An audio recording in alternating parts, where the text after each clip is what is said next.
Hello everyone, and welcome to our channel. Before we begin, if you love stories that touch your heart and make you think, don't forget to subscribe, hit the notification bell, and leave a like. Every day, a new story that will surprise you. Now let's begin. Malik Thompson was born in the crumbling south side of Chicago, where the walls of the projects whispered stories of struggle and survival. He shared a tiny, two-bedroom apartment with his younger sister and their mother, Denise, a night shift nurse who never seemed to sleep. She stitched wounds by day and dreams by night, holding the family together with grit and quiet sacrifice. From a young age, Malik was different. While other kids played basketball in the cracked alleyways, he was drawn to the quiet corners of the local public library. That changed everything the day he found an old, broken laptop in a dumpster behind the housing complex. It was missing a screen and smelled of burnt circuits, but to Malik it was treasure. He carried it home like a sacred artifact.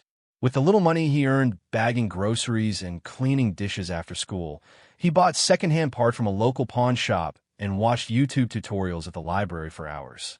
After months of trial and error, the laptop booted up barely. That's when his love for coding began. He was 12.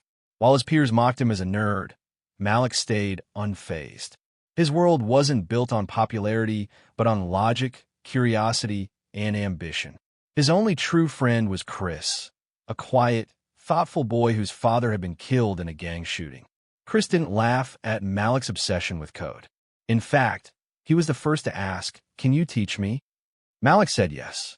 Together, the two boys spent late nights in the library's computer lab, learning to build simple programs and games. One afternoon, the old Vietnamese woman who ran the neighborhood diner complained that her digital ordering system had crashed, and the technician wanted $600 to fix it. "I'll try," Malik said. She looked doubtful. But by the end of the day, her system was not only working again, it was faster.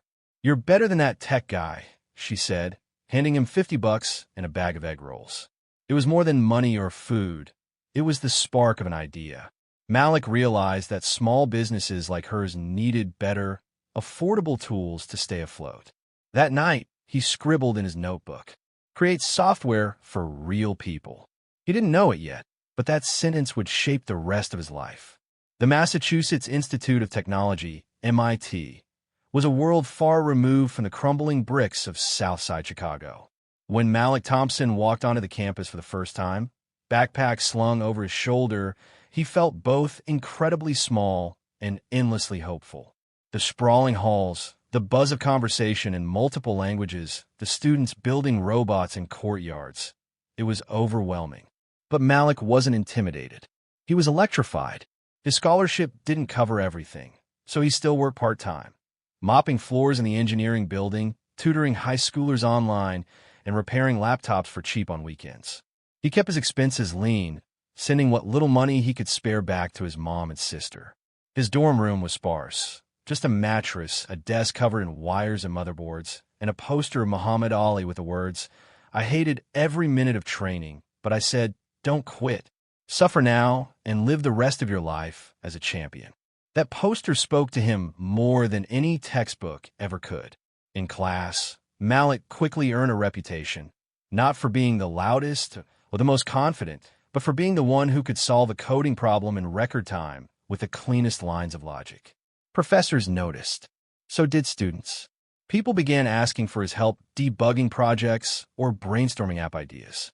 But Malik's heart wasn't in flashy startups or Silicon Valley dreams. His mind often drifted back to Chicago, the smell of fried chicken from Mrs. Nguyen's diner, the dusty corner store that still used paper receipts, the hair salon where bookings were jotted down on napkins. They needed help. They were the reason he was here. During the summer of his sophomore year, while most of his peers chased internships at Google or Tesla, Malik went home. He returned to the South Side, not with fanfare, but with focus. He set up camp in his childhood bedroom, now half-storage room, and began coding a lightweight business management tool. He called it Quick Nest. It was designed for the everyday shop owner, intuitive, low-cost, offline capable, and bilingual. It could track inventory, customer information, appointments, and orders, all from an old tablet or a secondhand phone. He wanted it to run on minimal bandwidth, so even stores without stable internet could use it. The idea was simple. Give small businesses the same advantages that corporations had, but without the complexity or the cost. But as with all things real, it wasn't easy. He showed the prototype to several local business owners. Some were intrigued, but hesitant. Others dismissed him. "You're just a kid," they said. "You want me to trust this app with my whole inventory? I can't afford to lose a single day of sales if something breaks." It was disheartening, but not discouraging. Then came his first break. A Vietnamese-American woman named Thao ran a chain of small nail salons across Illinois. She had heard about Malik through her niece, a classmate of his from high school. Thao met with him over coffee. "I heard you fixed Mrs. Nguyen's POS system in 20 minutes, she said, half joking. "Think you can handle 5 salons?" Malik smiled. "I'll try. And if it doesn't help you save time or money, you don't pay." Thao agreed. 3 weeks later, all 5 salons were running Quick Nest. Her managers praised the system's simplicity. Daily reports became automatic. Missed appointments dropped. For the first time, Thao could view all her branches' performance in real time on her phone. She told her friends. Then they told theirs. Within a month, Malik had 10 clients. By the end of summer, 20. He returned to MIT with a heart full of hope and a list of features requested by real customers. But growing Quick Nest needed more than code. It needed capital. Malik wasn't rich. He had no connections in the tech world, no uncles in venture capital, no classmates with parents on the Forbes list. He pitched Quick Nest to angel investors, only to hear the same things. "Too small of a market. Where's your co-founder? Retail is dying. What's your exit plan?" Some even offered to buy the entire software outright for pennies on the dollar. A few wanted to rebrand it under their own companies, keeping Malik on as a quiet developer. He refused. It wasn't about pride, it was about purpose. He remembered watching his mother skip meals so the kids could eat. He remembered his sister crying because she had to share used school supplies. He remembered Mr. Patel, the corner shop owner, who once gave Malik a free notebook and whispered, "You're going to do something big one day. Just don't forget us." Selling Quick Nest meant forgetting them. Instead of taking the offers, Malik turned to the only people he trusted, his fellow students.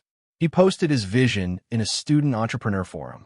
If you've ever watched your parents work 80-hour weeks to keep a store open, if you've ever seen your neighborhood lose a barbershop, a bodega, or a daycare because they couldn't keep up with tech, then help me change that.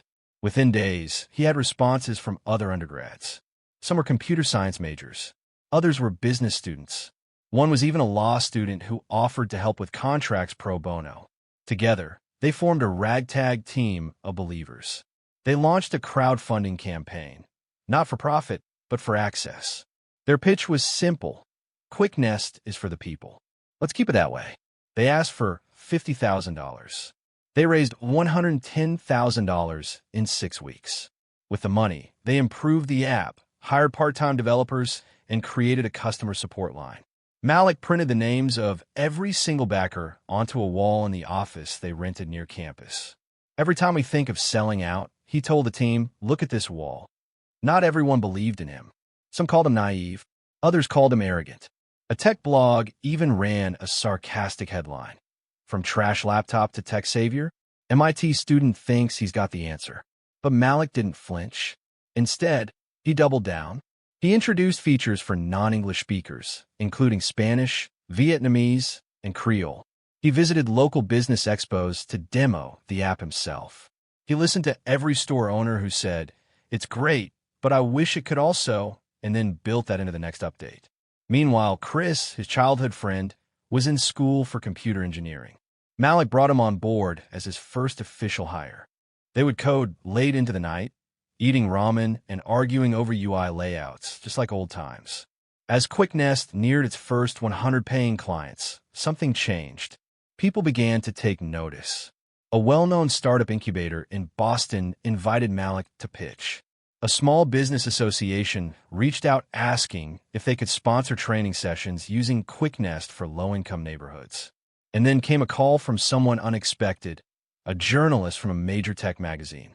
She had heard about the MIT kid with the immigrant app and wanted to write a feature. She asked to meet Malik at his office. When she arrived, she found Malik helping his store owner navigate an inventory issue over the phone, Chris debugging in the corner, and 3 interns eating lunch on the floor because there weren't enough chairs. "This is it?" she asked, surprised. Malik just smiled. "It's not about where we work. It's about who we work for." The article went viral. Suddenly, people weren't asking if he had investors. They were asking how they could invest in him. Not everyone loved the idea of a young black founder breaking the mold, but many did. And more importantly, the communities he served, immigrant-run stores, family businesses, local entrepreneurs, embraced him as one of their own. By the end of junior year, Quick Nest was supporting over 400 businesses across 12 states. And Malik? He still took the train to class every morning.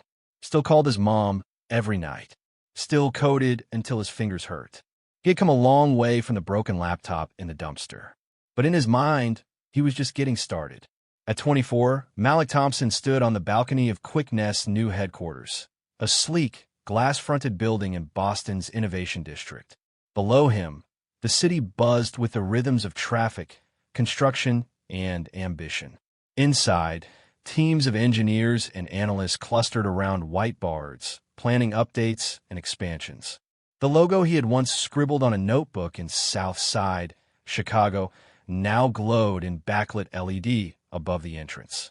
Quick Nest was valued at $350 million.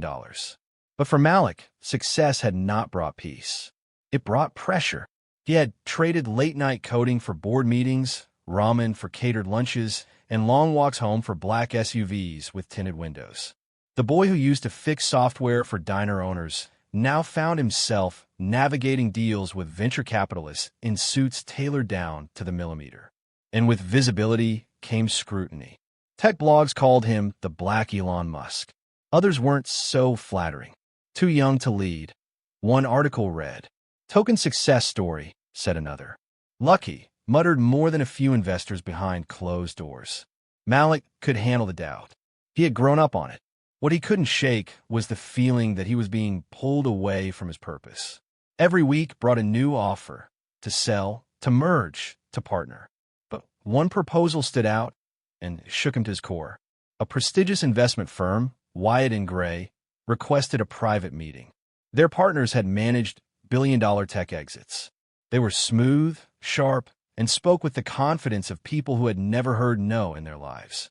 In their corner office, one of the senior partners smiled at Malik and said, "We want to acquire a controlling stake in Quick Nest. You'll stay on as CEO, retain a generous salary, and we'll inject $100 million into scaling the app internationally." Malik raised an eyebrow. And the catch. The partner slid over a sleek leather folder. "We'll also establish the Malik Thompson Future Leaders Fund, a $20 million scholarship program for underprivileged youth. Fully in your name. You'll be the face of it." The room was silent for a moment. Malik looked down at the offer. It was more than generous. It was legacy-defining. Help thousands of students. Take his company global. Secure generational wealth. He should have been thrilled. Instead, his stomach twisted, because he knew what this deal really meant. They would rebrand Quick Nest, outsource engineering, eliminate support for small businesses that weren't profitable enough, focus on enterprise clients, large chains, suburban franchises, those with money to burn. They'd turn his mission into a product, his story into a sales pitch. Malik excused himself. He stood in the hallway, phone in hand, and called the one person who always gave it to him straight. "Ma," he said quietly, "what would you do?" Denise Thompson didn't miss a beat. "Is it what you started this for?" "No." "Then there's your answer." He hung up, returned to the boardroom, and said, "I appreciate the offer, but Quick Nest wasn't built to be flipped. It was built to serve." The partners blinked. One laughed awkwardly. "That's noble, but not practical." Malik leaned forward, steady. Neither was a boy teaching himself to code on a broken laptop in Southside Chicago. But here we are. They didn't shake hands when he left. News of the rejection leaked. Some praised Malik for staying true to his vision. Others saw it as a childish mistake. Quick Nest's valuation dipped. A few early investors began to grumble. Some called for a new CEO. Internal Slack channels buzzed with anxiety. And then the worst hit. A former intern-turned whistleblower accused the company of founder worship and claimed Malik made key decisions without data. A tech magazine ran a feature titled, "Too Much Heart, Not Enough Business. Is Malik Thompson in over his head?" Malik read it twice, then closed his laptop. He didn't say anything for 3 days. Not in the office, not online, not even to Chris. But on Monday morning, he called for an all-hands meeting. Over 200 employees packed into the open atrium. Even remote staff tuned in via live stream. Malik stepped up to the front. "No script, no slides, just truth. I've read the headlines," he began. "I've seen the numbers, and I know some of you are scared." A hush fell over the room. "I won't pretend this is easy, but let me remind you why we're here." He paused, scanning faces, some anxious, others hopeful. "We weren't built on luck. We were built on purpose. We didn't grow because we sold out. We grew because people believed we were different. Because we made tools for the barbershop in Queens, the tamale stand in Houston, the thrift store in Oakland. The people no one else thought about." He took a breath. "I'm not asking you to work harder. I'm asking you to remember who we work for." Silence. Then someone clapped. Then another. Soon, the whole room rose in applause. It wasn't just noise. It was belief. The days after the meeting were hard. Malik spent long hours rebuilding trust, both internally and externally. He sat with customer service reps to hear client concerns firsthand. He met with engineers to cut unnecessary features and focus on stability. He asked the finance team to open up every account, to trim not just costs but also ego. He reached out to the customers who built QuickNest from day one, and they responded. Tao, the nail salon owner, sent in a testimonial video. Mr. Patel from the corner store sent him a handwritten letter. "Still using QuickNest. Still proud of you." An old pastor in Detroit offered to let Malik speak at a youth leadership conference. Malik said yes. He even called back some of the smaller investors who had left and told them, "You can come back in, but on our terms." Many did. One night, Malik found himself alone in the office. He turned off the lights and stared out the window. The city looked different now. Not as intimidating. Not as fast. Just real. He thought of the path ahead. There would be more challenges. More critics. More hard decisions. But he also thought of the path behind. A boy in a broken neighborhood, carrying a broken laptop, building an unbreakable dream. He whispered to the darkness, "We're not done yet." And he meant it. The luxury skyscraper hosting the Future Tech for America conference gleamed like a polished gem in the heart of Manhattan. Inside, hundreds of tech entrepreneurs, high-level investors, and well-known startup founders gathered. Malik had been invited as the youngest keynote speaker, an honor he would have never imagined back when he first pulled a broken laptop from a trash pile.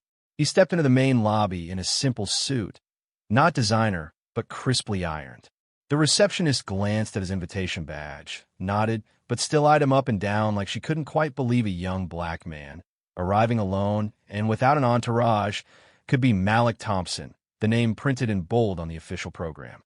"You're sure you're a speaker?" she asked, tilting her head slightly, almost testing him. Malik smiled. "I think I still am, unless someone's impersonating me." The elevator ride to the VIP floor was no less tense. When he entered the backstage area where other speakers were preparing, he overheard hushed voices. "Another diversity showcase," someone muttered. A salt and pepper-haired man in a tailored navy blazer added. Who is he, anyway? Probably a marketing pick to fill the quota. They laughed. Neither of them knew Malik was standing right behind them. He didn't say a word, just clenched his fists in his pockets. 10 years ago, they wouldn't have seen him at all. Now they did, but all they saw was his skin color, not the path he had walked. When his name was called, Malik stepped on stage, not with fancy slides or rehearsed jokes, but with a calm, steady presence that silenced the room. "I was told recently," he began, "that I was just a face chosen to check the diversity box. I don't blame the person who said it. Maybe they've never seen a mother sleep sitting up after a 14-hour night shift, or a kid learning to code on a laptop that overheats after 15 minutes. The room grew still. I'm not here because I fit a statistic. I'm here because I worked 18-hour days for 7 years to write code that helps the people nobody else noticed, the small business owners, the immigrants, the families scraping by. There was a pause, then applause, first scattered, then resounding. But those cheers didn't erase the sting of being belittled. They didn't heal the ache of having to prove himself again and again, just because he didn't come from a rich family, didn't carry a famous last name, didn't have the right kind of skin. The next day, QuickNest shares dropped again. Some investors were still upset about his rejection of the Wyatt and Gray buyout. One major shareholder even publicly criticized him on social media. Too emotional. Malik's idealism doesn't suit a CEO. He should be a figurehead, not the decision-maker. Malik read it, feeling the familiar weight settle on his chest. But he didn't falter. Instead, he called an emergency all-hands meeting with his entire team. Standing in the center of the wide-open workspace, surrounded by hundreds of employees, he spoke. Maybe I'm not like other CEOs. I don't pitch with spreadsheets. I don't wear luxury suits. And I've never walked into a boardroom without someone questioning if I belong there. He looked around the room. But I do know this. This company wasn't built on luck. It was built on trust. Trust from customers who sent us their last dime. Trust from all of you who believed in this before we had anything to show. He raised his voice just slightly. I'm not selling this company. I'm not selling a dream. And I'm not selling the values we built this on. No one said anything at first. Then a young developer stood up and started clapping. Soon, the entire room joined in. A few weeks later, something unexpected happened. Former customers, nail salon owners, family restaurants, corner stores started returning to QuickNest and sharing their stories online. The hashtag built with QuickNest began trending. A clip of Malik's speech at the tech conference went viral, especially the moment where he said, I don't have someone backing me. I have a mother who stayed up all night to feed her kids. That's the strongest foundation I'll ever need. That evening, Malik called home. Mom, I got looked down on today, he said quietly. Denise was silent for a moment, then asked, Did you give up? No. Then they don't matter. Because you're still moving forward and they're stuck where they've always been, at the top, looking down. 3 years had passed since Malik Thompson stood before his entire company and declared he wouldn't sell out. Much had changed. QuickNest had become a unicorn, valued at over $1.2 billion, with clients spanning across the U.S., parts of Canada, and emerging communities in Latin America. And yet, in many ways, Malik hadn't changed at all. He still lived in a modest apartment in Roxbury, Boston. Still rode his bike to the office on sunny days. Still packed his own lunch, often just peanut butter sandwiches and a banana. And every Friday, without fail, he returned to Southside Chicago to volunteer at his old middle school, where he taught coding to underprivileged kids. On paper, he was now one of the youngest black billionaires in America. But Malik didn't care much for headlines. What mattered was impact, quiet, consistent, generational impact. His best friend Chris, once the shy kid from their neighborhood, was now the CTO of QuickNest. Chris had blossomed into a calm leader, smart, empathetic, and fiercely protective of the company's mission. One afternoon, as they walked through their office, now filled with nearly 400 employees from all walks of life, Chris looked at Malik and said, You ever think about how far we've come? Malik chuckled. Every day. Then Chris added something more serious. But you also know it's not just about where we've come from. It's about what we leave behind. Malik nodded, quietly taking that in. That night, Malik sat alone in his apartment, lights dim, laptop open. He was reading an email from a girl named Jada, a 15-year-old from Detroit. I want to be like you, the email read. My family owns a little food truck. We use QuickNest every day. It helps us stay open. I didn't even know black people could do what you're doing. Now I believe I can. Malik stared at the message for a long time, then closed his laptop and looked out the window. He had become someone's possibility. That realization was heavier than any dollar amount. But with influence came new challenges. QuickNest was being approached again, not to be sold, but to go public. Some board members were eager. Going public could mean billions in new capital. It could allow QuickNest to expand globally, hire more engineers, improve infrastructure. And Malik would become a household name. But Malik hesitated. Going public meant pressure from shareholders, quarterly earnings calls, and potential dilution of control. Would he still be able to protect the mission? Would Quickness stay loyal to the mom-and-pop stores of America if Wall Street demanded faster profits? He called an emergency meeting, not with investors, but with his core team, including Chris, the head of ethics, several lead engineers, and a few long-standing customers who had become like family. They sat in a circle, not a boardroom. No suites, no jargon, just people. Malik asked them all the same question. If we go public, how do we make sure we don't lose who we are? The answers came slowly, but powerfully.